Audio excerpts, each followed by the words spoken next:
ಸರ್ವ ವೇದಾಂತ ಸಿದ್ಧಾಂತಂ ಗೋಚರಂ ತಮಗೋಚರಂ ಗೋವಿಂದಂ ಪರಮಾನಂದಂ ಸದ್ಗುರುಂ ಪ್ರಣತೋಸ್ಮಯಂ. ಸರ್ವಮಂಗಲ ಮಾಂಗಲ್ಯ ಶಿವೆ ಸರ್ವಾರ್ಥ ಸಾಧಕಿ ಶರಣ್ಯೇ ತ್ರ್ಯಂಬಕಿ ದೇವಿ ನಾರಾಯಣಿ ನಮೋಸ್ತುತೆ. ನವರಾತ್ರಿಯ ಮೂರನೇ ದಿನ ಅಂದರೆ ತೃತೀಯಂ ಚಂದ್ರಗಂಟೇತಿ ಅಂತೇಳಿ ಮೂರನೆಯ ದಿನ ಚಂದ್ರಗಂಟಾ ದೇವಿಯನ್ನು ನಾವು ಆರಾಧನೆ ಮಾಡುವಂಥದ್ದು. ಅಂದರೆ ಇಂದು ವಿಶೇಷವಾಗಿ ಹಳದಿ ಬಣ್ಣಕ್ಕೆ ವಿಶೇಷವಾದಂಥ ಪ್ರಾಧಾನ್ಯತೆಯನ್ನು ಕೊಡ್ತಾರೆ. ಅಂದರೆ ನವರಾತ್ರಿಯ ಮೂರನೇ ದಿನ ಚಂದ್ರಗಂಟಾ ದೇವಿಯನ್ನು ನಾವು ಆರಾಧಿಸಬೇಕು. ಇದರಿಂದ ನಾವು ವಿಶೇಷವಾದಂಥ ಫಲವನ್ನು ಜ್ಞಾನವನ್ನು ಪಡೆದುಕೊಳ್ಳಿಕ್ಕೆ ಅಲ್ಲಿ ಸಾಧ್ಯವಾಗ್ತದೆ. ಹಾಗೆ ಇವಳ ಮಸ್ತಕದಲ್ಲಿ ಗಂಟೆಯ ಆಕಾರದ ಅರ್ಧಚಂದ್ರನು ಇರುವುದರಿಂದ ಯಾಕೆ ನಾವು ಚಂದ್ರಗಂಟಾ ದೇವಿಯನ್ನು ಆರಾಧನೆ ಮಾಡಬೇಕು? ಇದರ ವಿಶೇಷತೆ ಏನಂದರೆ ಇವಳ ಹಣೆಯಲ್ಲಿ ಅರ್ಧಚಂದ್ರನು ಇರುವನು. ಆದ್ದರಿಂದ ಈಕೆಯನ್ನು ಚಂದ್ರಗಂಟಾ ದೇವಿ ಎಂದು ಕರೆಯುತ್ತಾರೆ. ಆ ರೀತಿಯಾಗಿ ಆರಾಧನೆಯನ್ನು ಮಾಡ್ತಾರೆ. ಮತ್ತು ಪೂಜಿಸುವಾಗ ನಾವು ಅದನ್ನು ಅಲಂಕಾರ ಮಾಡುವುದಿದ್ದರೆ ದೇವಿಯನ್ನು ನಾವು ಪೂಜಿಸುವಾಗ ಆಕೆಯನ್ನು ಹಣೆಯ ಮೇಲೆ ಅರ್ಧಚಂದ್ರಾಕೃತಿಯಿಂದ ನಾವು ಅಲಂಕಾರವನ್ನು ಮಾಡಿ ಪೂಜಿಸುವಂಥದ್ದು ಇಂದು ವಿಶೇಷವಾದಂಥದ್ದಾಗಿದೆ. ಹಾಗೆ ಇದು ಸೌಂದರ್ಯ ಮತ್ತು ಶೌರ್ಯವನ್ನು ಪ್ರತಿಬಿಂಬಿಸುತ್ತದೆ. ನಾವು ಅರ್ಧಚಂದ್ರಾಕೃತಿಯ ಹಣೆಯಿಂದ ಇದು ಸೌಂದರ್ಯ, ಯಾಕಂದರೆ ನಾವು ಪ್ರತಿನಿತ್ಯವೂ ವಿವಿಧ ರೀತಿಯಿಂದ ನಾವು ಆರಾಧನೆಯನ್ನು ದೇವರನ್ನು ಮಾಡುವಂಥದ್ದು. ಹಾಗೆ ಇದರಿಂದ ವಿಶೇಷವಾದಂಥ ಅಲಂಕಾರವನ್ನು ಮಾಡಿದಾಗ ಆಗ್ತದೆ.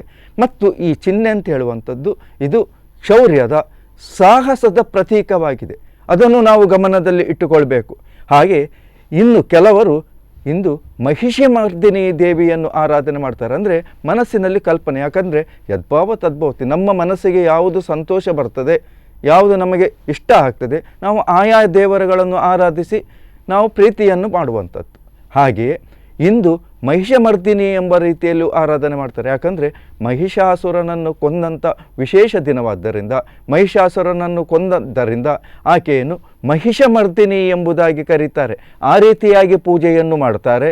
ಹಾಗೆ ಮಹಿಷಾಸುರನ ಈ ದುಷ್ಟಶಕ್ತಿಯ ಸಂಹಾರ, ಯಾಕಂದರೆ ಮಹಿಷನನ್ನು ಕೊಂದದ್ದು ಆಕ ದುಷ್ಟನಾಗಿದ್ದ, ಆದ್ದರಿಂದ ಆ ದುಷ್ಟಶಕ್ತಿಯ ಸಂಹಾರವನ್ನು ಮಾಡಿದ್ದರಿಂದ ಇಂದು ಮಹಿಷಾಸುರನನ್ನು ಅಥವಾ ಆತನನ್ನು ಕೊಂದದ್ದರಿಂದ ಆಕೆಯನ್ನು ಆರಾಧನೆ ಮಾಡುವಂಥದ್ದು. ಹಾಗೆ ಇಂದು ಹಳದಿ ಬಣ್ಣಕ್ಕೆ ವಿಶೇಷವಾದಂಥ ಪ್ರಾಧಾನ್ಯತೆಯನ್ನು ಕೊಡ್ತಾರೆ. ಅಂದರೆ ಹಳದಿ ಬಣ್ಣವು ಉತ್ಸಾಹದ ಪ್ರತೀಕ. ನಾವು ಯಾವುದೇ ಒಂದು ಕಾರ್ಯವನ್ನು ಮಾಡಬೇಕಾದ್ರೆ ನಮ್ಮಲ್ಲಿ ಉತ್ಸಾಹ ಅಂತ ಹೇಳುವಂಥದ್ದು ಬೇಕು. ನಾವು ಯಾವುದೋ ರೀತಿಯಾಗಿ ಕೊಂದ ಮನಸ್ಸಿನಿಂದ ಅಥವಾ ನಿರಾಯಾಸವಾಗಿ ನಾವು ಕೆಲಸವನ್ನು ಮಾಡಬೇಕಾಗ್ತದೆ. ಹಾಗಾಗಿ ಈ ಉತ್ಸಾಹ ಅಂತ ಹೇಳುವಂಥದ್ದು ಪ್ರತಿಯೊಬ್ಬ ಮನುಷ್ಯನಿಗೂ ಪ್ರತಿಯೊಂದು ಕೆಲಸ ಮಾಡಲಿಕ್ಕೂ ಇರುವಂಥ ದಿವ್ಯ ಔಷಧಿ. ಈಕೆ ಉತ್ಸಾಹದಿಂದ ಅಂತಹ ಸಾಗರೋಪಾದಿಯಲ್ಲಿ ಬಂದಂತಹ ದಾನವರನ್ನು ನಾಶ ಮಾಡಿದ್ದರಿಂದ ಇಂದು ಉತ್ಸಾಹದ ಪ್ರತೀಕವಾಗಿದೆ. ಹಾಗೆ ಯಾರಾದರೂ ವಿಶೇಷವಾಗಿ ಜೀವನದಲ್ಲಿ ಏನಾದರೂ ಸಾಧಿಸಬೇಕಾದರೆ ಉತ್ಸಾಹ ಬೇಕು. ಹಾಗಾಗಿ ಸಾಧನೆಯನ್ನು ಮಾಡಲಿಕ್ಕೆ ಈ ರೀತಿಯಾದಂತಹ ಹಳದಿ ಬಣ್ಣ ಅಂತೇಳುವಂಥದ್ದು ಇದು ವಿಶೇಷವಾದದ್ದು. ಹಾಗಾದರೆ ಹಳದಿ ಬಣ್ಣದ ವಿಶೇಷತೆ ಏನು ಅಂದರೆ ಅದು ವಿಶೇಷವಾಗಿ ಮನುಷ್ಯನಿಗೆ ಪ್ರೋತ್ಸಾಹವನ್ನು ನೀಡುವಂಥದ್ದು. ನಾವು ಮನೆಯ ಆವರಣದಲ್ಲಿ ಹೆಚ್ಚಾಗಿ ಹಳದಿ ಬಣ್ಣದ ಹೂಗಳನ್ನು ಬೆಳೆಸ್ತೇವೆ. ಯಾಕಂದರೆ ನಮಗೆ ಬೆಳಿಗ್ಗೆ ಎದ್ದು ಸಾಯಂಕಾಲ ಹೊತ್ತು ನಾವು ಹೋಗುವಾಗ ಬರುವಾಗ ಅದು ನಮ್ಮ ಮನಸ್ಸಿಗೆ ಬಂದರೆ ನಮಗೆ ಅರಿವು ಇಲ್ಲದಂತೆ ನಮಗೆ ಅದು ಪ್ರೋತ್ಸಾಹವನ್ನು ಕೊಡ್ತದೆ, ಉತ್ಸಾಹವನ್ನು ಕೊಡ್ತದೆ. ವಿಶೇಷವಾಗಿ ನಮ್ಮ ಮನಸ್ಸಿಗೆ ಅದು ಪರಿಣಾಮವನ್ನು ಬೀರುವಂಥದ್ದು. ಹಾಗೆ ಮುಖ್ಯವಾಗಿ ಮಧುಕೈಟಭರ ವಧೆ ಆದ ನಂತರ ಮೇದಿನಿಯು ನಿರ್ಮಾಣ ಆಗ್ತದೆ. ಮಧುಕೈಟಭರ ನಾಶವಾದ ಬಳಿಕ ಮೇದಿನಿಯ ನಿರ್ಮಾಣವಾಗ್ತದೆ. ಮೇದಿನಿಯು ನಿರ್ಮಾಣವಾದ ನಂತರ ಸ್ವರ್ಗಲೋಕ, ವೈಕುಂಠಲೋಕ, ಪಾತಾಳ ಲೋಕ, ಹೀಗೆ ಎಲ್ಲ ಸೃಷ್ಟಿ ಕಾರ್ಯಗಳು ಬ್ರಹ್ಮನು ನೆರವೇರಿಸುತ್ತಾ ಇವೆಲ್ಲವೂ ಕೂಡ ನಿರ್ಮಾಣವಾಗುತ್ತದೆ. ದೇವಾನುದೇವತೆಗಳೆಲ್ಲರೂ ಕೂಡ ಬಹಳ ಸಂತೋಷದಿಂದ ನೆಮ್ಮದಿಯಿಂದ ಇರ್ತಾರೆ. ಹಾಗೆ ಭೂಮಿಯಲ್ಲೂ ಕೂಡ ಬಹಳಷ್ಟು ಜನರು ಎಲ್ಲರೂ ಕೂಡ ಸುಖ ಶಾಂತಿ ನೆಮ್ಮದಿಯಿಂದ ಇರುವಂಥದ್ದು. ಋಷಿ ಮುನಿಗಳು ಯಜ್ಞ ಯಾಗಾದಿಗಳನ್ನು ನಿರಾತಂಕವಾಗಿ ಯಾವುದೇ ರಾಕ್ಷಸರ ಭಯವಿಲ್ಲದೆ ಅಲ್ಲಿ ಆಚರಿಸುವಂಥದ್ದು, ಅದನ್ನು ನಡೆಸುವಂಥದ್ದು. ತತ್ಪರಿಣಾಮವಾಗಿ ದೇವಾನುದೇವತೆಗಳು ಸಂತುಷ್ಟರಾಗಿ, ಅವರು ಸಂತುಷ್ಟರಾಗುವುದು ಹೇಗೆ? ನಾವು ಇಲ್ಲಿ ಮಾಡಿದಂಥ ಯಜ್ಞ ಯಾಗಾದಿಗಳಿಂದ ಹವಿಸ್ಸನ್ನು ಸ್ವೀಕರಿಸಿದಂತಹ ದೇವತೆಗಳು ಸಂತುಷ್ಟರಾಗಿ ಇಲ್ಲಿ ಭೂಲೋಕದಲ್ಲಿರುವಂಥ ಜನರ ಕಾಮನೆಗಳನ್ನು ಅಲ್ಲಿ ಈಡೇರಿಸುವಂಥದ್ದು. ಹಾಗಾದರೆ ನಮಗೆ ಮುಖ್ಯವಾಗಿ ಬೇಕಾದ್ದು ಏನು? ಸಕಾಲದಲ್ಲಿ ಮಳೆ ದೇವರನ್ನು ಸುರಿಸಬೇಕು.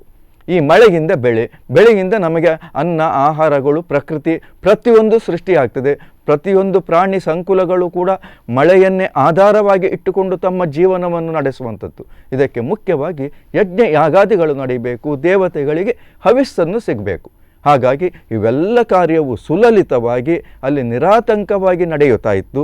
ಕಾಲಕ್ರಮೇಣ ಇಲ್ಲಿ ಮಹಿಷಾಸುರನೆಂಬಂಥ ಒಬ್ಬ ರಾಕ್ಷಸನ ಜನ್ಮ ಆಗ್ತದೆ, ಆತನ ಉದಯವಾಗ್ತದೆ. ಕಾರಣ ಮಾಲಿನಿ ಎಂಬಂಥ ಆಕೆ ತನ್ನ ಗಂಡನ ಸಾವಿನ ನಂತರ, ಮರಣದ ನಂತರ ಆಕೆ 3 ಲೋಕವನ್ನೇ ಜಯಿಸುವಂಥ ಒಬ್ಬ ಸುಪುತ್ರನನ್ನು ಪಡೆಯಬೇಕೆಂದು ಉದ್ದೇಶಿಸಿ ಆಕೆ ಕಾಡಿಗೆ ಬಂದು ತಪಸ್ಸನ್ನು ಆಚರಿಸುವಂಥ ಸಂದರ್ಭ.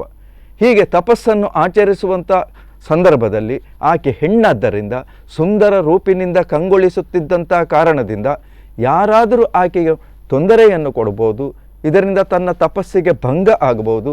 ಈ ದೃಷ್ಟಿಯನ್ನು ಇಟ್ಟುಕೊಂಡು ಅಲ್ಲಿ ಮಹಿಷ ರೂಪವನ್ನು ಧರಿಸಿ ಆಕೆ ತಪಸ್ಸನ್ನು ಆಚರಿಸುವಂಥದ್ದು. ಆಕೆಯ ತಪಸ್ಸಿನ ಜ್ವಾಲೆಗೆ ಅಲ್ಲಿ ತಪಸ್ಸನ್ನು ಆಚರಿಸುತ್ತಿದ್ದ ಮಹರ್ಷಿಯೋರ್ವರು ಇದು ಯಾರಿರಬಹುದು ಎಂದು ಕಾಣಲು ಈಕೆ ಮಹಿಷನ ರೂಪದಿಂದ ತಪಸ್ಸನ್ನು ಆಚರಿಸುವುದನ್ನು ಜ್ಞಾನ ದೃಷ್ಟಿಯಿಂದ ಕಂಡುಕೊಂಡಂಥ ಅವರು ಅಲ್ಲಿ ಶಾಪವನ್ನು ಇಟ್ಟು ಹೋಗುವಂಥದ್ದು. ಯಾಕಂದರೆ ಆ ತಪಸ್ಸಿಗೆ ಕುಳಿತಂತಹ ಒಂದು ಉದ್ದೇಶ ಅಂತ ಹೇಳುವಂಥದ್ದು ಅದು ದುಷ್ಟ ಉದ್ದೇಶ. ನಮಗನ್ನಿಸ್ಬೋದು, ಹಾಗಾದರೆ ಮಹರ್ಷಿಗಳು ಯಾಕೆ ಶಾಪ ಕೊಟ್ಟರು? ಆಗ ತನ್ನಷ್ಟಕ್ಕೆ ನಮ್ಮ ಮನಸ್ಸಿನಲ್ಲಿ ಅವರ ಬಗ್ಗೆ ಯಾವುದಾದ್ರೂ ರೀತಿಯ ನಾವು ಭೇದ ಎಣಿಸ್ಬೋದು. ಹಾಗೆ ಯಾಕೆ ಕೊಟ್ಟರು ಅಂದರೆ ಇವಳ ಉದ್ದೇಶ ಅಂತ ಹೇಳುವಂಥದ್ದು ಬೇರೆ ಇತ್ತು. ಹಾಗಾಗಿ ಇಲ್ಲಿ ಯಾವ ರೂಪಿನಿಂದ ಇವಳು ಕುಳಿತು ತಪಸ್ಸನ್ನು ಆಚರಿಸಿದಳು ಅದೇ ರೂಪಿನ ಮಗನನ್ನು ಈಕೆ ಪಡೆಯಲಿ ಎಂಬಂಥ ಶಾಪವನ್ನು ಇಡ್ತಾರೆ. ಹಾಗೆ ಇವಳ ತಪಸ್ಸಿಗೆ ಮೆಚ್ಚಿದಂತಹ ಬ್ರಹ್ಮದೇವ ಅಲ್ಲಿ ಇವಳು ಕೋರಿದಂಥ ಇವಳ ಇಚ್ಛೆಯನ್ನು ಪೂರೈಸುವಂತಹ ಅಲ್ಲಿ ಪುತ್ರನನ್ನು ಕರುಣಿಸುವುದು. ಪುತ್ರನ ಜನನವಾದ ನಂತರ ಆಕೆ ತನ್ನ ಮಗನನ್ನು ಪಕ್ಕಕ್ಕೆ ಕರೆದು ಅಲ್ಲಿ ಹೇಳುವಂಥದ್ದು, ನೀನು ಕೂಡ ತಪಸ್ಸನ್ನು ಆಚರಿಸಿ ವಿಶೇಷವಾಗಿ ದೇವೇಂದ್ರನನ್ನು ಮಣಿಸುವಂಥ 3 ಲೋಕಗಳನ್ನು ಕೂಡ ನಿನ್ನ ವಶವನ್ನು ಮಾಡಿಕೊಳ್ಳುವಂಥ ತಪಸ್ಸನ್ನು ಮಾಡಿ ವರವನ್ನು ಪಡೆದು ನೀನು 3 ಲೋಕವನ್ನು ವಹಿಸಿ ರಾಕ್ಷಸರ ಕುಲವನ್ನು ನೀನು ಉದ್ಧರಿಸಬೇಕು ಎಂಬಂಥ ಮಾತು ಹೇಳಲಾಗಿ ತಾಯಿಯ ಆಜ್ಞೆಯನ್ನು ಶಿರಸಾವಹಿಸಿಕೊಂಡು ಆತ ಹೋಗಿ ತಪಸ್ಸನ್ನು ಆಚರಿಸುವಂಥದ್ದು. ಬ್ರಹ್ಮದೇವನೇನೋ ಪ್ರತ್ಯಕ್ಷನಾಗಿ ಅಲ್ಲಿ ವರವನ್ನು ಕೇಳ್ತಾನೆ. ಯಾವ ಉದ್ದೇಶಕ್ಕಾಗಿ ನೀನು ತಪಸ್ಸನ್ನು ಆಚರಿಸಿದ್ದಿ, ನಿನಗೆ ಯಾವ ವರ ಬೇಕು ಎಂದು ಕೇಳಲು ಆತ ಸ್ವಲ್ಪ ಆಲೋಚನೆ ಮಾಡ್ತಾನೆ. ಹಿಂದೆಲ್ಲ ದಾನವರು ಪ್ರಬಲರಾದಾಗಲೆಲ್ಲ ದೇವತೆಗಳು ಯಾವುದೋ ಒಂದು ಶಕ್ತಿಯನ್ನು ಸಂಚಯನ ಮಾಡಿಕೊಂಡು ರಾಕ್ಷಸರನ್ನು ಮರ್ದಿಸ್ತಿದ್ರು. ಈ ಬಾರಿ ಹಾಗಾಗಬಾರ್ದು. ಹಾಗಾಗಿ ಬ್ರಹ್ಮನಿಂದಾಗಲಿ ಹರನಿಂದಾಗಲಿ ಮುಖ್ಯವಾಗಿ ವಿಷ್ಣುವಿನಿಂದಾಗಲಿ ದೇವಾನುದೇವತೆಗಳಿಂದಾಗಲಿ ನರರಿಂದಲಾಗಲಿ ರಾಕ್ಷಸ ಯಕ್ಷ ಕಿನ್ನರ ಹೀಗೆ ಯಾರಿಂದಲೂ ಕೂಡ ತನಗೆ ಮರಣ ಬರಬಾರ್ದು. ಅವನ ಮನಸ್ಸು ಹಾಗಾದರೆ ಬ್ರಹ್ಮದೇವ ಹೇಳ್ತಾನೆ, ನಿನಗೆ ಮರಣವೇ ಬರಬಾರ್ದು ಅಂತ ನಾವು ವರ ಕೊಡಲಿಕ್ಕೆ ಸಾಧ್ಯ ಇಲ್ಲ, ಆದರೆ ನೀನು ಈಗ ಕೇಳಿದಂಥ ವರವನ್ನು ಅನುಗ್ರಹಿಸ್ಬೋದು. ಅವನ ಮನ ಹಾಗಾದರೆ ಒಬ್ಬ ಅಬಲೆಯಾದಂಥ ಏನು ಹೆಣ್ಣಿನಿಂದ ಏನು ಮಾಡಲಿಕ್ಕೆ ಸಾಧ್ಯ ಉಂಟು? ಹಾಗಾಗಿ ಹೆಣ್ಣಿನಿಂದ ಮರಣ ಬಂದರೆ ನನಗೆ ಅಡ್ಡಿ ಇಲ್ಲ, ನನಗೆ ತೊಂದರೆ ಇಲ್ಲ ಎಂಬಂಥ ವರವನ್ನು ಬ್ರಹ್ಮದೇವನಿಂದ ಕೇಳಲು ಬ್ರಹ್ಮದೇವ ಅಲ್ಲಿ ತಥಾಸ್ತು ಅಂತ ಹೇಳಿ ವರವನ್ನು ಕರುಣಿಸಿ ಹೋಗುವಂಥದ್ದು. ಹೀಗೆ ವರಪ್ರಭಾವದಿಂದ ಅಲ್ಲಿ ವಿಷ್ಣುವಿನಿಂದಾಗಲಿ ಪರಮೇಶ್ವರನಿಂದ ಲಯಕರ್ತನಾದಂಥ ಪರಮೇಶ್ವರನಿಂದ ನನ್ನನ್ನು ಕೊಲ್ಲಿಕ್ಕಾಗುವುದಿಲ್ಲ ಅಂತ ಅವನ ಮನಸ್ಸಿಗೆ ಬಂದಾಗ ಆತ 3 ಲೋಕವನ್ನು ತನ್ನ ವಶವಾಗಿ ಇಟ್ಟುಕೊಳ್ಳುವಂಥದ್ದು. ದೇವೇಂದ್ರನನ್ನು ಸಿಂಹಾಸನದಿಂದ ಪದಚ್ಯುತಗೊಳಿಸುವಂಥದ್ದು, ಭೂಲೋಕದಲ್ಲಿ ಯಜ್ಞ ಯಾಗಾದಿಗಳನ್ನು ಮಾಡುವಂಥ ಬ್ರಾಹ್ಮಣರನ್ನು ಹೊಡೆದೋಡಿಸುವಂಥದ್ದು, ಯಜ್ಞಕ್ಕೆ ಭಂಗ ಉಂಟು ಮಾಡುವಂಥದ್ದು. ಯಾಕಂದರೆ ಇವರೇನಾದ್ರು ಯಜ್ಞ ಮಾಡಿದರೆ ಮೊದಲೇ ಹೇಳಿದಾಗೆ ಹವಿಸ್ಸಿನಿಂದ ದೇವತೆಗಳು ಪ್ರಬಲರಾಗ್ತಾರೆ. ಹಾಗಾಗಬಾರ್ದು ಎಂಬುದಕ್ಕೆ ಯಜ್ಞ ಯಾಗಗಳಿಗೆ ವಿಘ್ನವನ್ನು ತಂದೊಡ್ಡುವಂಥದ್ದು. ಈ ರೀತಿಯಾಗಿ ಆತ 3 ಲೋಕವನ್ನು ವಶಪಡಿಸಿಕೊಂಡು ತನ್ನ ಇಚ್ಛಾನುಸಾರವಾಗಿ ಅಲ್ಲಿ ಆಡಳಿತವನ್ನು ನಡೆಸುವಂಥದ್ದು. ಇದರಿಂದ ದೇವಾನುದೇವತೆಗಳು ಬಹಳ ಸಂಕಷ್ಟಕ್ಕೆ ಒಳಪಡ್ತಾರೆ. ಸಂಕಷ್ಟ ಬಂದಾಗ ಅಲ್ಲಿ ಸೃಷ್ಟಿಕರ್ತನಾದಂಥ ಬ್ರಹ್ಮನನ್ನು ಮೊರೆ ಹೋಗುವಂಥದ್ದು. ಬ್ರಹ್ಮದೇವ ಬಹಳ ಕಷ್ಟದಲ್ಲಿದ್ದೇವೆ, ನಮ್ಮ ಕಷ್ಟವನ್ನು ಪರಿಹರಿಸಬೇಕು ಅಂತ ಬ್ರಹ್ಮ ಕೊಟ್ಟದ್ದೇ ವರ ಬ್ರಹ್ಮ. ಹಾಗಿರುವಾಗ ಅವನಿಗೇನು ಮಾಡಲಿಕ್ಕೆ ಸಾಧ್ಯ ಉಂಟು? ಕೊನೆಯದಾಗಿ ಆತ ದೇವತೆಗಳೆಲ್ಲವನ್ನೂ ತನ್ನ ಜೊತೆಯಲ್ಲಿ ಕರೆದುಕೊಂಡು ತಮಗೆ ಆಜ್ಞೆಯನ್ನು ಮಾಡಿದಂಥ ಅಂದರೆ ಸೃಷ್ಟಿ ಕಾರ್ಯವನ್ನು ಮಾಡಲಿಕ್ಕೆ ನಿಯಮಿಸಿದಂಥ ಆ ಜಗನ್ನಿಯಮಿಯಾದಂತಹ ಆ ದೇವೆಯಲ್ಲಿ ಹೋಗಿ ಮೊರೆ ನುಡಿಯಿತು. ಆದಿಶಕ್ತಿ, ನೀನೇ ನನ್ನನ್ನು ಕಾಪಾಡಬೇಕು, ನೀವೇ ನನ್ನನ್ನು ರಕ್ಷಿಸಬೇಕು, ನೀನು ನನಗೆ ಮಾತನ್ನು ಕೊಟ್ಟಿದ್ದಿ, ಕಷ್ಟ ಬಂದಾಗ ನನ್ನ ನೆನೆಸಿದಾಗ ನಿನ್ನ ಇಷ್ಟವನ್ನು ನಾವು ಈಡೇರಿಸ್ತೇವೆ ಎಂಬುದಾಗಿ. ಹಾಗಾಗಿ ಅಲ್ಲಿ ದೇವಿಯು ಅಲ್ಲಿ ಪ್ರತ್ಯಕ್ಷರಾಗಿ ದೇವಾನುದೇವತೆಗಳೆಲ್ಲರಿಗೂ ಕೂಡ ಅಲ್ಲಿ ಅಭಯವನ್ನು ಕೊಟ್ಟು ಧೈರ್ಯವನ್ನು ಕೊಟ್ಟು ಅಲ್ಲಿ ಮಹಿಷನನ್ನು ಮರ್ದಿಸಲು ಅಲ್ಲಿ ಸನ್ನಾಹವನ್ನು ಮಾಡುವಂಥದ್ದು, ಸಿದ್ಧತೆಯನ್ನು ನಡೆಯುವಂಥದ್ದು. ಹೀಗೆ ಯಾವಾಗ ಮಹಿಷಾಸುರನನ್ನು ಕೊಲ್ಲಬೇಕು ಅಂತ ಆಕೆ ಮನದಲ್ಲಿ ನಿರ್ಧಾರ ಮಾಡಿದಳು, ಆಗ ಆವೇಶಭರಿತಳಾಗಿ ಭಯಂಕರವಾದಂಥ ಶಬ್ದವನ್ನು ಮಾಡುತ್ತಾ ಭೂಮಿಯೇ ಬಿರಿಯುವಂತೆ, ಯಾರಾದರೂ ಭೂಮಿಯೇ ಭಾಗ ಆಯಿತೋ ಎನ್ನುವಂತೆ ಶಬ್ದಗಳನ್ನು ಮಾಡುತ್ತಾ ಸಿಂಹವಾಹಿನಿಯಾಗಿ ಅಲ್ಲಿ ಮಹಿಷನೆದುರು ದಾನವರೆದುರು ಯುದ್ಧಕ್ಕೆ ಆಗ್ತೆ ಸಿದ್ಧಳಾಗ್ತಾಳೆ. ಯುದ್ಧವನ್ನು ಮಾಡಲಿಕ್ಕೆ ಆಕೆ ಅಣಿಯಾಗ್ತಾಳೆ. ಆಗ ದೇವತೆಗಳು ಜಯಘೋಷವನ್ನು ಮಗಳಿದರು. ಮಹಿಷಮರ್ದಿನಿಯನ್ನು ಮಾಡಬೇಕಾದ್ರೆ ಈಕೆ ವಿಶೇಷವಾದಂಥ ಶಕ್ತಿಯನ್ನು ಸಂಪಾದಿಸಬೇಕು, ದೇವಿಗೆ ಜಯವಾಗಲಿ ಎಂಬುದಾಗಿ ಅಲ್ಲಿ ಜಯಘೋಷವನ್ನು ಮಾಡ್ತಿದ್ರು. ಆಗ ವಿಷ್ಣುವು ಶ್ವೇತಛತ್ರವನ್ನು ಹಿಡಿದುಕೊಂಡು ಆಕೆಯ ಹಿಂದೆ ಹಿಂಬಾಲಿಸ್ತಾನಂತೆ.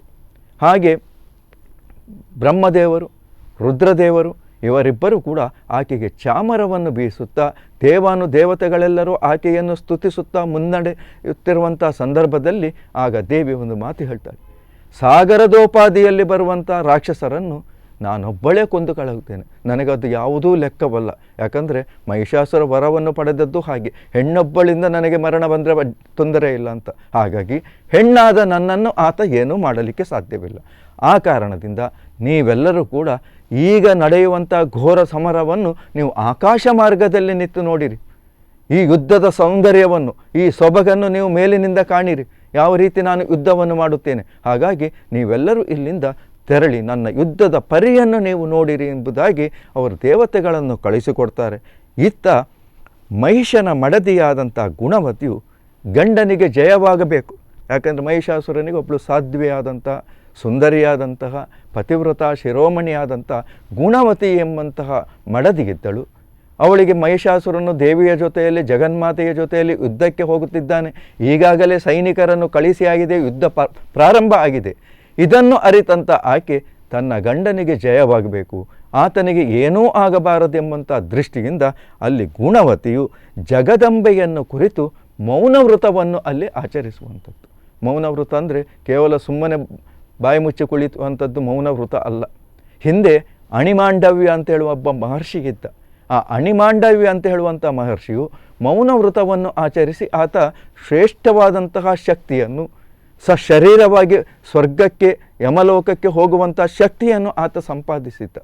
ಅಂದರೆ ಇಂದ್ರಿಯ ಎಲ್ಲವನ್ನೂ ತನ್ನ ಸ್ವಾಧೀನಪಡಿಸಿಕೊಂಡು ಯಾವುದೇ ರೀತಿಯಾದಂಥ ಮೋಹಗಳಿಗೆ ಒಳಪಡದೆ ಆ ಸಂದರ್ಭದಲ್ಲಿ ದೇವರ ನಾಮಸ್ಮರಣೆಯನ್ನು ಮೌನವ್ರತದಿಂದ ಆಚರಿಸುವಂಥದ್ದು, ತಪಸ್ಸನ್ನು ಆಚರಿಸುವಂಥದ್ದು. ಇಂತಹ ಅಣಿಮಾಂಡವ್ಯ ಮಹರ್ಷಿಗೆ ಅಲ್ಲಿ ಯಾವುದೋ ಕಾರಣಕ್ಕೆ ಕಳ್ಳರು ಬಂದು ಆತನ ಆಶ್ರಮದಲ್ಲಿ ಆಶ್ರಯ ಪಡೆದಂಥ ಸಂದರ್ಭದಲ್ಲಿ ರಾಜರ ಭಟರು ಅಟ್ಟಿಸಿಕೊಂಡು ಬಂದಂಥ ಸಂದರ್ಭದಲ್ಲಿ ಅವರು ಕೇಳಿದಾಗ ಇವನು ಮೌನವ್ರತದಿಂದ ಇದ್ದದ್ದರಿಂದ ಅವರಿಗೆ ಸರಿಯಾದ ಉತ್ತರವನ್ನು ನೀಡಲು ಆಗದೇ ಇದ್ದದ್ದರಿಂದ ಈತನೇ ಕಳ್ಳರ ನಾಯಕನಿರಬೇಕೆಂದು ಈತನನ್ನು ಬಂಧಿಸಿ ಅಲ್ಲಿ ಕೊಂಡು ಹೋಗಿ ಆತನಿಗೆ ಮರಣದಂಡನೆಯ ಶಿಕ್ಷೆಯನ್ನು ವಿಧಿಸುವಂಥ ಕತೆ ನಾವು ಮಹಾಭಾರತದಲ್ಲಿ ಕಾಣ್ತೇವೆ. ಹೀಗೆ ಮೌನವ್ರತದಲ್ಲಿ ಇದ್ದು ಎಲ್ಲವನ್ನೂ ಸಹಿಸಿಕೊಂಡು ಶೂಲಕ್ಕೆ ಏರಿಸಿದರೂ ಮೌನವಾಗಿಯೇ ಈತ ವೃತವನ್ನು ಆಚರಿಸಿದ್ದರಿಂದ ಈತನಿಗೇನೂ ಪರಿಣಾಮವನ್ನು ಬೀರುವುದಿಲ್ಲ. ಆದರೆ ಆ ನೋವು ಅಂತೇಳುವಂಥದ್ದು, ಶೂಲಕ್ಕೆ ಏರಿಸಿದ ಪರಿಣಾಮ ಅಂತೇಳುವಂಥದ್ದು ಆತನಲ್ಲಿ ಇದ್ದದ್ದರಿಂದ ಅಲ್ಲಿ ಮುಂದೆ ಆತ ಸಿಟ್ಟುಗೊಂಡು ಅಲ್ಲಿ ಈ ರೀತಿಯ ಶಿಕ್ಷೆಗೆ ಮರಣದಂಡನೆಯನ್ನು ಕೊಡಲಿಕ್ಕೆ ಕಾರಣವಾದ ಯಮನನ್ನೇ ಹೋಗಿ ಸಶರೀರನಾಗಿ ಅಲ್ಲಿ ಹೋಗಿ ಪ್ರಶ್ನೆ ಮಾಡುವಂಥದ್ದು, ನಿರಪರಾಧಿಯಾದಂಥ ನನಗೆ ನೀನು ಯಾಕೆ ಕೊಟ್ಟೆ ಶಿಕ್ಷೆ ಅಂತ. ಆಗ ಆತನು ಹೇಳಿದಂಥ ಉತ್ತರದಿಂದ ತೃಪ್ತನಾಗದೆ ಆತ ಅಲ್ಲಿ ಶಾಪವನ್ನು ಕೊಡುವಂಥದ್ದು, ಮುಂದೆ ನೀನು ಭೂಲೋಕದಲ್ಲಿ ದಾಸೀಪುತ್ರನಾಗಿ ಜನಿಸು, ನನಗೆ ಕೊಟ್ಟಂಥ ಶಿಕ್ಷೆಯಿಂದ ನೀನು ಮುಂದೆ ಭೂಲೋಕದಲ್ಲಿ ದಾಸೀಪುತ್ರನಾಗಿ ಜನಿಸಬೇಕು ಅಂತೇಳಿ ಶಾಪ ಕೊಟ್ಟ ಕಾರಣ ಮುಂದೆ ಆ ಯಮನು ವಿದುರನ ರೂಪದಲ್ಲಿ ಅಲ್ಲಿ ಜನನವಾಗುವಂಥದ್ದು. ಅಂದರೆ ಮಹಾಭಾರತದಲ್ಲಿ ಮುಖ್ಯವಾದ ಪಾತ್ರ ಅಂತ ಹೇಳುವಂಥದ್ದು ವಿದುರನ ನೀತಿ ಅಂತ ಹೇಳುವಂಥದ್ದು ಬಹಳ ಪ್ರಸಿದ್ಧವಾದದ್ದು, ಬಹಳ ಶ್ರೇಯಸ್ಸಾದದ್ದು. ಅಂತಹ ವಿದುರನ ಜನ್ಮಕ್ಕೆ ಕಾರಣವಾದದ್ದು ಈ ಅಣಿಮಾಂಡವ್ಯ ಮಹರ್ಷಿಯ ಶಾಪದಿಂದ. ಹಾಗಾಗಿ ಈ ಮೌನವ್ರತ ಅಂತ ಹೇಳುವುದಕ್ಕೆ ಅಷ್ಟು ಅಲ್ಲಿ ಪ್ರಾಧಾನ್ಯತೆ ಇದೆ, ವಿಶೇಷತೆ ಇದೆ. ಹಾಗಾಗಿ ಎಲ್ಲಿಯೂ ಕೂಡ ಗುಣವತಿಯು ತನ್ನ ಗಂಡನಿಗೆ ಏನೂ ಆಗಬಾರದೆಂಬಂಥ ಕಾರಣದಿಂದ ಮೌನ ವ್ರತವನ್ನು ಆಚರಿಸಿದ್ದರಿಂದ ಅಲ್ಲಿ ಮಹಿಷಾಸುರನು ಅಲ್ಲಿ ಶಶಿದೇವಿಯನ್ನು ಅಲ್ಲಿ ಬಲಾತ್ಕಾರಿಸಲಿಕ್ಕೆ ಹೋಗುವಂಥದ್ದು, ಆಕೆಯನ್ನು ಪಡೆಯಬೇಕೆಂದ ಇಚ್ಛೆಯಿಂದ. ಯಾಕಂದರೆ ದೇವಾನು ದೇವತೆಗಳು ದಿಕ್ಕಾಪಾಲಾಗಿ ಓಡಿಯಾಗಿದೆ. ಎಲ್ಲ ಸ್ವರ್ಗವನ್ನು ಆತ ವಶಪಡಿಸಿಕೊಂಡಿದ್ದಾನೆ. ಹೀಗಿರುವಾಗ ಎಲ್ಲವೂ ನನ್ನ ಸ್ವಾಧೀನದಲ್ಲಿದೆ. ಹಾಗಾಗಿ ಶಚಿದೇವಿಯು ಕೂಡ ನನ್ನ ಸ್ವಾಧೀನ ಇರಬೇಕು ಅಂತ ಇಚ್ಛೆ ಪಟ್ಟಾಗ ಭಯಪಟ್ಟಂಥ ಶಚಿದೇವಿಯು ಆಶ್ರಯಕ್ಕಾಗಿ ಮಹಿಷಾಸುರನ ಮಡದಿಯಾದಂತಹ ಗುಣವತಿಯನ್ನು ಆಶ್ರಯಿಸುವುದು.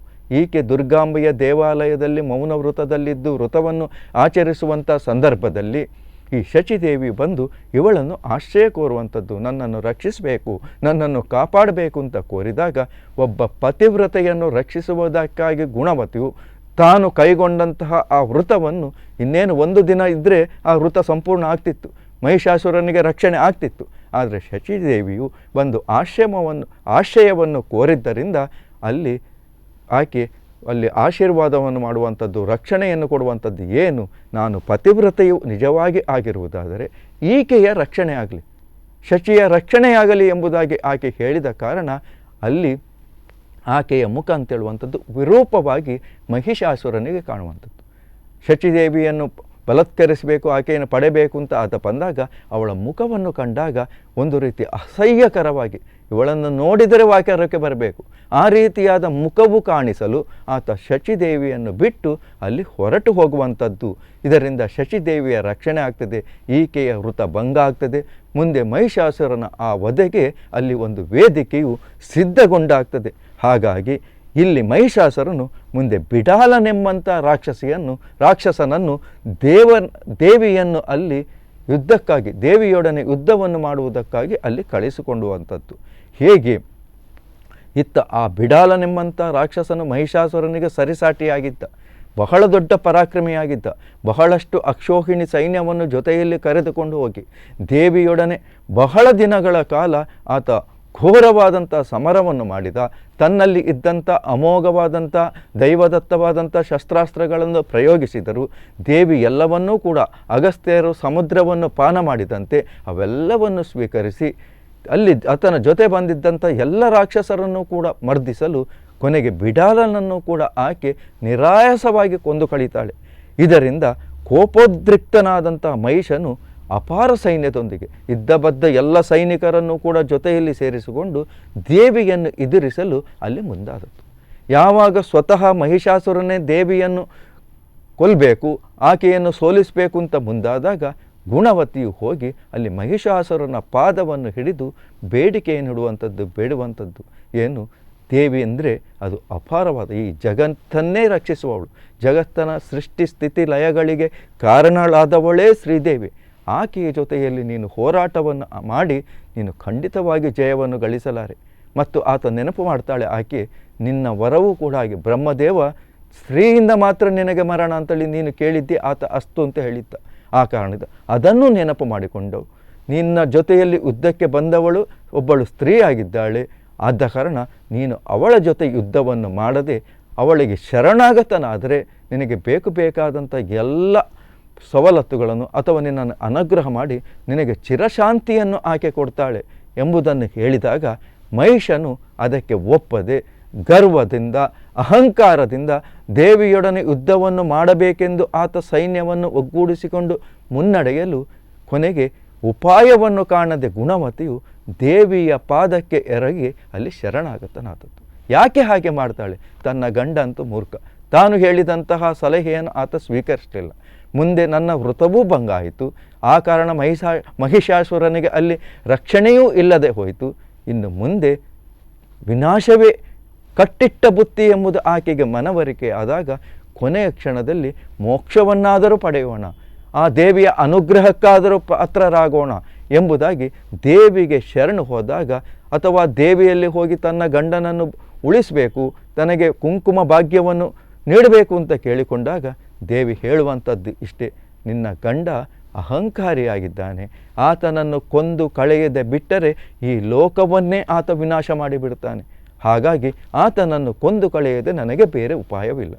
ನೀನು ನನ್ನ ಭಕ್ತೆಯಾದ್ದರಿಂದ ನಿನ್ನನ್ನು ನಾನು ಐಕ್ಯವನ್ನಾಗಿ ಮಾಡಿಕೊಳ್ಳುತ್ತೇನೆ, ನನ್ನಲ್ಲಿ ನಿನ್ನನ್ನು ಸೇರಿಸಿಕೊಳ್ಳುತ್ತೇನೆ ಎಂಬುದಾಗಿ ಹೇಳಿ ಆಕೆಯನ್ನು ಸುಂದರವಾದಂಥ ಪುಷ್ಪ ಮಾಲಿಕೆಯನ್ನಾಗಿ ಮಾಡಿಕೊಂಡು ತನ್ನ ಕೊರಳಲ್ಲಿ ಧರಿಸುವಂಥದ್ದು, ಆಕೆಯನ್ನು ಐಕ್ಯಳನ್ನಾಗಿ ಮಾಡಿಕೊಳ್ಳುವಂಥದ್ದು. ಹಾಗಾಗಿ ಈ ಕಥೆ ಅಂತ ಹೇಳುವಂಥದ್ದು ಬಹಳ ಸೂಕ್ಷ್ಮತೆಯನ್ನು ಪಡೆಯುತ್ತಾ ಇತ್ತು.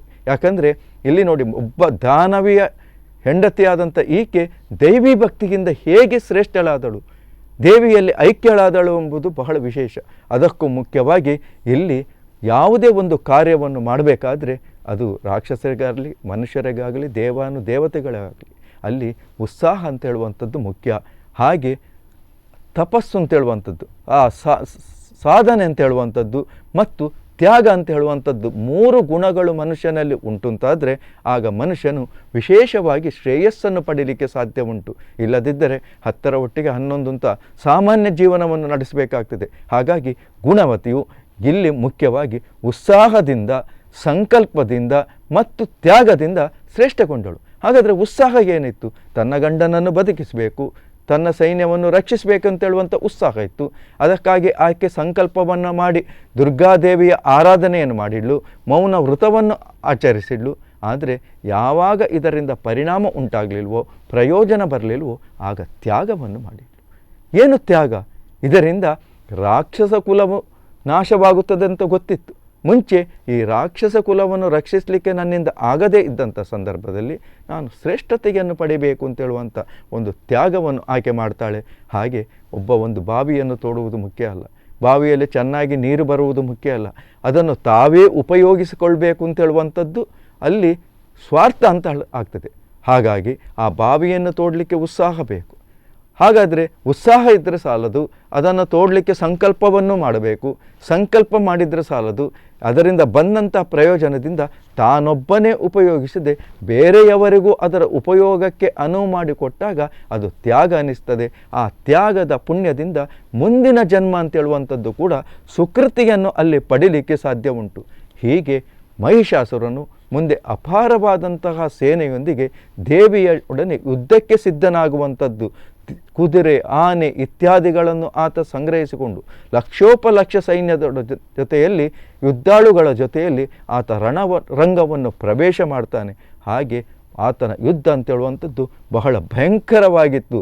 ಹೇಗೆಂದರೆ ಮಹಿಷನಿಗೂ ದೇವಿಗೂ ಯುದ್ಧವು ಕಾಲ ನಡೆಯಿತು. ಯುದ್ಧವನ್ನು ನೋಡಲಾಗದೆ ಅನೇಕ ದೇವತೆಗಳು ಮೂರ್ಛೆ ಹೋದರು. ನೋಡಿ, ಈ ಶಬ್ದ ಅಂತ ಹೇಳುವಂಥದ್ದು ಬಹಳ ವಿಶೇಷ. ದೇವತೆಗಳು ಅಂದರೆ ನಮಗೆ ಬಹಳ ವಿಶೇಷ, ಬಹಳ ದೊಡ್ಡವರು ಅಂತ. ಆದರೆ ಮಹಿಷಾಸುರನಿಗೂ ಮತ್ತು ಅಲ್ಲಿ ದೇವಿಗೂ ನಡೆದಂಥ ಆ ಘೋರವಾದಂಥ ಯುದ್ಧವನ್ನು ಕಂಡು ಅಲ್ಲಿ ಉಂಟಾದಂತಹ ಶಬ್ದ ನಿನಾದಗಳಿಂದ ದೇವತೆಗಳೇ ಮೂರ್ಛೆ ಹೋದರಂದರೆ ಆ ಭಯಂಕರ ಶಬ್ದ, ಒಂದು ಸಾಮಾನ್ಯವಾದಂಥ ಗುಡುಗು ಸಿಡುಗು ಬಂತು ಅಂತಾದರೆ ನಮಗೆ ಅದನ್ನು ಸಹಿಸಿಕೊಳ್ಳಿಕ್ಕಾಗುವುದಿಲ್ಲ. ನಾವು 2 ಕಿವಿಗಳನ್ನು ಮುಚ್ಚಿಕೊಳ್ತೇವೆ, ಬಾಗಿಲುಗಳನ್ನು ಹಾಕಿಕೊಳ್ತೇವೆ. ಹಾಗಿರುವಾಗ ಇಂತಹ ದೇವತೆಗಳು ಮೂರ್ಛೆ ಹೋಗುವಂಥ ವಿಶೇಷವಾದಂಥ ಯುದ್ಧ ಅಂತೇಳಿದರೆ ಅದು ವರ್ಣಿಸಲಿಕ್ಕೆ ಸಾಧ್ಯವಿಲ್ಲ. ಅಂಥ ಯುದ್ಧವು ಅಲ್ಲಿ ನಡೆಯಿತು. ಆ ಸಂದರ್ಭದಲ್ಲಿ ದೇವತೆಗಳು ನಾನಾ ರೀತಿಯಿಂದ ದೇವಿಯನ್ನು ಸ್ತುತಿ ಮಾಡುವಂಥದ್ದು. ದೇವಿಗೆ ಜಯ ಆಗಬೇಕು, ಲೋಕ ಕಲ್ಯಾಣವಾಗಬೇಕು. ಹಾಗಾಗಿ ದೇವಿಯನ್ನು ನಾನಾ ವಿಧದಿಂದ ಅಲ್ಲಿ ಸ್ತುತಿಸುತ್ತಿರುವಂಥದ್ದು. ದಾನವ ವಧೆಯನ್ನು ಬೇಗ ಮಾಡಿ ಲೋಕಕ್ಕೆ ಒಳಿತು ಉಂಟು ಮಾಡು ಎಂಬಂತೆ ಅಲ್ಲಿ ದೇವತೆಗಳು ಅಲ್ಲಿ ದೇವಿಯನ್ನು ಪ್ರಾರ್ಥಿಸ್ತಾ ಇದ್ದಾರೆ. ಹೀಗೆ ಯುದ್ಧವು ಪ್ರಾರಂಭವಾದಂಥ ಸಂದರ್ಭದಲ್ಲಿ ಮಹಿಷನು ಆಕಾಶದೆತ್ತರಕ್ಕೆ ಬೆಳೆದು ಗುಡ್ಡಗಳನ್ನು ಕಲ್ಲುಗಳನ್ನು ತಂದು ದೇವಿಯ ಮೇಲೆ ಹಾಕುವಂಥದ್ದು, ತನ್ನಲ್ಲಿರುವಂಥ ವಿವಿಧವಾದಂಥ ಶಸ್ತ್ರಗಳನ್ನು ಪ್ರಯೋಗಿಸುವಂಥದ್ದು. ಹೀಗೆ ಯುದ್ಧ ಮಾಡುತ್ತಿರುವಂಥ ಸಂದರ್ಭದಲ್ಲಿ ದೇವಿಯು ಕೂಡ ವಿಶೇಷವಾಗಿ ಅಲ್ಲಿ ತನ್ನಲ್ಲಿರುವಂಥ ಪರಶವನ್ನು ಕೊಟ್ಟಂತಹ ತ್ರಿಶೂಲದಿಂದ ಆತನನ್ನು ಒತ್ತಿ ಹಿಡಿದು ತನ್ನ ಕೈಯಲ್ಲಿರುವ ಖಡ್ಗದಿಂದ ಮಹಿಷಾಸುರನನ್ನು ವಧಿಸುವಂಥದ್ದು. ಹೀಗೆ ಅಲ್ಲಿ ಮಹಿಷಾಸುರನ ವಧೆ ಆಗ್ತದೆ, ಲೋಕಕ್ಕೆ ಕಲ್ಯಾಣ ಉಂಟಾಗ್ತದೆ, ಶಾಂತಿ ಉಂಟಾಗ್ತದೆ. ಆಗ ದೇವತೆಗಳೆಲ್ಲರೂ ಕೂಡ ಜಯ ಜಯ ಹೇ ಮಹಿಷಾಸುರ ಮರ್ದಿನಿ ರಮ್ಯಕಪರ್ದಿನಿ ಶೈಲಸುತೆ ಅಂತ ಹೇಳಿ ಆಕೆಯನ್ನು ಸ್ತುತಿಸ್ತಾರೆ, ಪ್ರಾರ್ಥಿಸ್ತಾರೆ.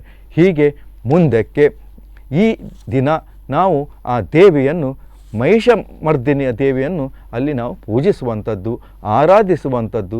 ಆ ಮಹಿಷನನ್ನು ವಧಿಸಿದಂಥ ಆ ದೇವಿಯ ಚಿನ್ನದಂತೆ ಕಂಗೊಳಿಸ್ತಾಳಂತೆ, ಶೋಭಾಯಮಾನವಾಗಿ ಕಾಣ್ತಾಳಂತೆ. ಹಾಗಾಗಿ ಇಂದು ಆ ಹಳದಿ ಬಣ್ಣಕ್ಕೂ ವಿಶೇಷವಾದಂಥ ಪ್ರಾಧಾನ್ಯತೆ ಇರುವುದು ಅದಕ್ಕಾಗಿ. ಇವಳಿಗೆ 10 ಕೈಗಳಿವೆ, ಅದರಲ್ಲಿ ಶಸ್ತ್ರಾಸ್ತ್ರಗಳನ್ನು ಬಿಲ್ಬಾಣಗಳನ್ನು ಆಕೆ ಹಿಡಿದು ಸಿಂಹವಾಹಿನಿಯಾಗಿ ಇಂದು ಕಂಗೊಳಿಸುವಂಥದ್ದು. ಹಾಗೆ ಪೂಜಿಸುವ ಕ್ರಮ ಹೇಗೆಂದರೆ, ಇಂದು ದೇವಿಯನ್ನು ಪೂಜಿಸುವಾಗ ಲಲಿತ ಸಹಸ್ರನಾಮವನ್ನು ಹೇಳಿ ಅಲ್ಲಿ ಯಥಾವತ್ತಾಗಿ ಅಲ್ಲಿ ಪೂಜಿಸಬೇಕು. ಪೂಜಾ ಕ್ರಮ ಅಂತ ಹೇಳುವಂಥದ್ದುಂಟು. ಆ ಪೂಜಾ ಕ್ರಮದಂತೆ ಇಂದು ಪೂಜಿಸುವಂಥದ್ದು. ಹಾಗೆ ಅಕ್ಕಿ ಮತ್ತು ಕಡಲೆಬೇಳೆಯಿಂದ ಮಾಡಿದಂಥ ಪಾಯಸ ಇಂದು ಬಹಳ ವಿಶೇಷವಾದದ್ದು ಮತ್ತು ದೇವಿಗೆ ಅದು ಪ್ರಿಯವಾದದ್ದಾಗಿರುತ್ತದೆ. ಹಾಗೆ ಅನ್ನವನ್ನು ಕೂಡ ನೈವೇದ್ಯವನ್ನಾಗಿ ಮಾಡಬೇಕು. ಮುಂದೆ ಇಂದು ದೇವಿಗೆ ಕುಮಾರಿ ರೂಪದಲ್ಲಿ ಅಲಂಕಾರವನ್ನು ಮಾಡುತ್ತಾರೆ. ಈಕೆಯ ಕುರಿತಾದಂತಹ ಪ್ರವಚನ ಕೇಳಿದ ಮತ್ತು ಪೂಜಿಸಿದ ಫಲ ಏನು? ನಾವು ಇಷ್ಟೆಲ್ಲ ಪ್ರವಚನ ಮಾಡಿತು ಅಥವಾ ಪೂಜಿಸಬೇಕು ಅಂತೇಳಿತು. ಇಂದು ಆಕೆಯನ್ನು ಈ ರೀತಿಯಾಗಿ ಪೂಜಿಸಿದರಿಂದ ಫಲವೇನೆಂಬುದು ಹೇಳುವುದಾದರೆ ಅಲೌಕಿಕ ವಸ್ತುಗಳ ದರ್ಶನ. ಲೌಕಿಕ ವಸ್ತುಗಳು ನಮಗೆ ಸಾಮಾನ್ಯವಾಗಿ ಸಿಗ್ತದೆ. ಜೋಬಿನಲ್ಲಿ ಬೇಕಾದಷ್ಟು ಹಣ ಇದ್ದರೆ ಅಲ್ಲಿ ಸಿಕ್ಕಿತ್ತು. ಹಾಗಾಗಿ ಅಲೌಕಿಕ ವರ್ಷಗಳ ದರ್ಶನ ಇವೆಲ್ಲವೂ ಕೂಡ ಸಿಗ್ತದೆ, ಮನಸ್ಸಿಗೆ ನೆಮ್ಮದಿ ದೊರಕ್ತದೆ. ಹಾಗಾಗಿ ಫಲಪ್ರಾಪ್ತಿಗಾಗಿ ಇಂದು ದೇವಿಯನ್ನು ಭೂತೇಶು ನಿದ್ರಾರೂಪೇಣ ಸಂಸ್ಥಿತ ನಮಸ್ತಸ್ಯೈ ನಮಸ್ತಸ್ಯೈ ನಮಸ್ತಸ್ಯೈ ನಮೋ ನಮಃ ಅಂತೇಳಿ ಭಯ ಭಕ್ತಿಯಿಂದ ಪೂಜಿಸಿದಾಗ ಆಕೆ ನಮ್ಮ ಮನದ ಇಷ್ಟಾರ್ಥವನ್ನು ಆಕೆ ಕರುಣಿಸಿ ನಮಗೆ ಒಳಿತನ್ನು ಉಂಟು ಮಾಡುತ್ತಾಳೆ ಎಂಬಂಥ ಸಂದೇಶದೊಂದಿಗೆ ಈ ಪ್ರವಚನ ಮುಗಿಸ್ತಾ ಇದ್ದೇನೆ. ಓಂ ತತ್ಸತ್.